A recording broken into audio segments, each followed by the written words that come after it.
Sugar വന്ന് കുറേ വർഷങ്ങൾ കഴിയുമ്പം പൊതുവെ ശരീരഭാരം കുറയുന്നതായിട്ട് പല പേഷ്യൻസിലും കാണാറുണ്ട്. ഒരിക്കലും ഷുഗറിന്റെ ആദ്യ നാളുകളിൽ ഇതുപോലെ വെയിറ്റ് ലോസ് സംഭവിക്കില്ല. കാരണം നീർക്കെട്ട് അഥവാ ഇൻഫ്ലമേഷൻ അവർ ശരീരത്തിൽ ഉള്ളത് കൊണ്ട് ആദ്യം വെയിറ്റ് കൂടുന്നതായിട്ടാണ് കാണാറ്. പിന്നെ കുറെ വർഷങ്ങൾ കഴിയുമ്പോഴാണ് ഇതുപോലെ മസിൽസ് ശോഷിച്ച് കാലൊക്കെ ശോഷിക്കുന്നതായിട്ടും വെയിറ്റ് കുറയുന്നതായിട്ടും കാണാറുണ്ട്. ഇതിന് കാരണം ഇൻസുലിൻ റെസിസ്റ്റൻസ് എന്ന് പറയുന്ന ഒരു കണ്ടീഷനാണ്. പൊതുവെ നമ്മുടെ ശരീരത്തിലെ എല്ലാ കോശങ്ങൾക്കും പ്രവർത്തിക്കാനായിട്ട് ഗ്ലൂക്കോസ് ആവശ്യമാണ്.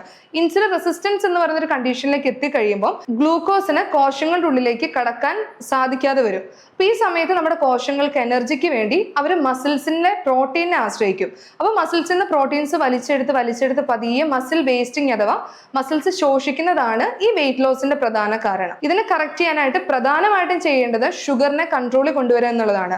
ഈ അന്നജം അടങ്ങിയിട്ടുള്ള അരിഭക്ഷണങ്ങൾ, മധുരമുള്ള ഐറ്റംസ് ഒക്കെ മാക്സിമം ഒഴിവാക്കിയിട്ട് അതിന് പകരമായിട്ട് പ്രോട്ടീൻ അടങ്ങിയിട്ടുള്ള ഭക്ഷണങ്ങൾ കൂടുതലായിട്ട് ഉൾപ്പെടുത്തുക. എന്ന് പറഞ്ഞാൽ ചിക്കൻ, മീൻ, മുട്ട, അതുപോലെ പയറ്, കടലവർഗ്ഗങ്ങൾ കൂടുതൽ ഉൾപ്പെടുത്തുകയും അരിഭക്ഷണം മിതമായ രീതിയിൽ എടുക്കുക. പൊതുവെ ഷുഗർ പേഷ്യൻസ് ഓടുക അല്ലെങ്കിൽ നടക്കുക അങ്ങനെയുള്ള കുറച്ച് സ്ട്രെയിൻ കൂടിയിട്ടുള്ള എക്സസൈസുകളാണ് പൊതുവെ ചെയ്യുന്നത്. ഇത് വീണ്ടും വെയിറ്റ് ലോസിലേക്ക് കൊണ്ടുപോകും. അതിന് പകരമായിട്ട് മസിൽസിനെ ബിൽഡ് ചെയ്യുന്നതും മസിൽസിനെ സ്ട്രെങ്ത് ചെയ്യുന്ന വ്യായാമങ്ങളിലേക്ക് വർക്കൗട്ട് ഫോക്കസ് ചെയ്യുകയാണെങ്കിൽ ഒരു പരിധിവരെ ഈ പ്രശ്നങ്ങളെ കൺട്രോൾ ചെയ്യാനായിട്ട് സഹായിക്കും.